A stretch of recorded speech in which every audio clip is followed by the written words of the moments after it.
So people that are watching, if they're going to go Google you, search for Tim Draper, one of the things that will probably come up is that you won the auction for the almost 30,000 Bitcoins from the U.S. Marshals. Yeah. So that's a lot of Bitcoins, especially today. We don't know exactly how much he won for, but it'd be around $20 million.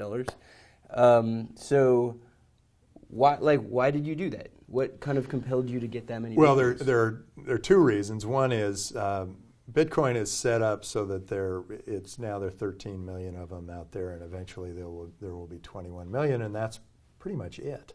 Yep. So part of me says, hey, this is a great way to capture some value if Bitcoin becomes quite valuable, and I am projecting a price of $10,000 in 3 years. So I think that Bitcoin will be worth $10,000 in 3 years, and so I looked at that and I thought, great opportunity.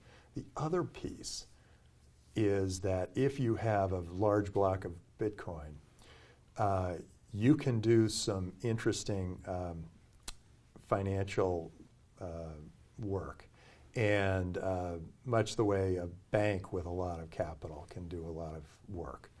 And I'm working with Varum, and with Varum we are creating new financial vehicles. And those new financial vehicles can be quite valuable to society, and particularly in third world countries. They can make a big impact on society. And so I took the risk, realizing that it was an auction, and when you win at auction, you know that you've paid more than the rest of the people bid. Right. But I knew that by capturing that, I would do two things. One is we would be the center of activity for Bitcoin. All the entrepreneurs know that this is the place to come. And go to Draper Associates or go to Boost. They know that now. And that large amount of Bitcoin can be real stability for new kinds of financial vehicles, and those are soon to be announced. It's awesome. I Yeah. mean, it's like investing in a couple companies is one thing, but buying 30,000 Bitcoins in an auction with a lot of other people is another, I think. So I always wondered, when the U.S. Marshals sent you these 30,000 Bitcoins. That was a great day. Which, it was like, hilarious. that would drive, like, I would be so nervous, because with Bitcoin, you have this really, really long string of characters, which is your address. Right. Did they, like typically with like a bank or someone, they'll send you like a little, like $1 or something to check. Did they do that? It turns out they weren't able to do that because of the way it was all set up. And it was very interesting. We ran through all the authentication cycles, and we weren't really comfortable until we'd been through 3 or 4. And the first one took a long, long time, and I'm not quite sure why that was. And we were looking and thinking, well, wait, every hacker in the world was trying to break into this system and intercept the Bitcoin. And we were very nervous about it, but the U.S. Marshal's Office was good to their word, very solid. They did a beautiful job of transferring the Bitcoin. It was done in such a way that we had, all of the best people in the world in the room making sure that this transfer happened, and it worked out fine. One of the people in the world I had in there was my partner's son, Leif Jurvetson, who has been a Bitcoin user forever, and or Bitcoin buyer forever, and he came to the conclusion that Bitcoin price could never go down. Well, he realized that there was a limited supply, and he's now 13 years old, I think. Anyway, we had him in there as one of our Bitcoin experts, and we also had some good Bitcoin security people. But I was very happy to do this thing, and it was a very exciting day watching that happen. But there was a good half hour before the first authentication came in, and normally that's 5 or 10 minutes. Right. And we weren't quite sure what was going on in the meantime. But you're like, are we gonna get the Bitcoins? That's right. Like, is there some kid in like Milwaukee that's like, Right. Mom, What? I just Mom, got I like a just lot got of a lot internet of money.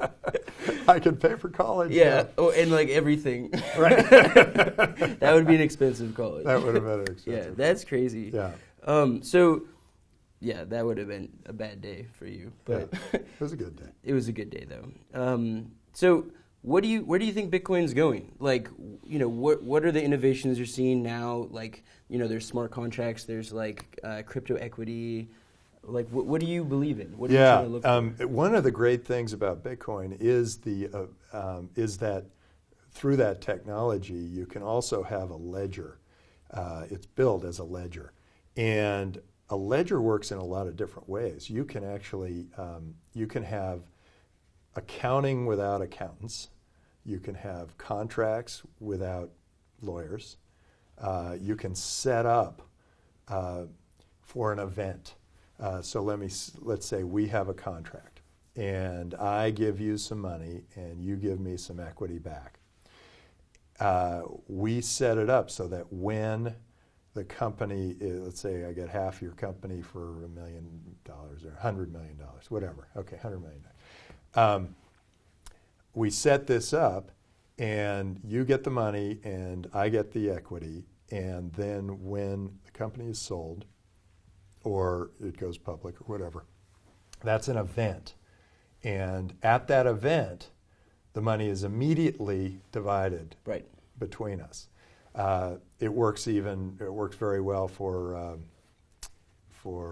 if you die and you want to spread, and you want to spread, but you want to send the money to, all like your of your will. friends and your families and whoever. It can operate as an immediate redistribution that happens instantly. Right.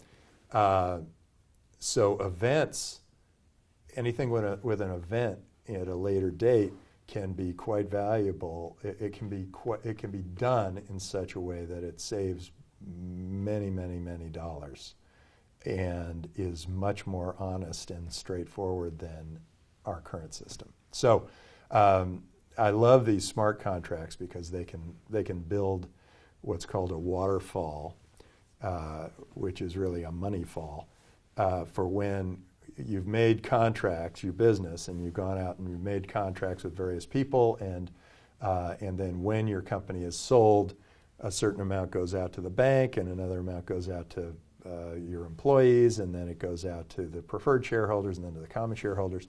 They call that a waterfall. That can all be built into a smart contract.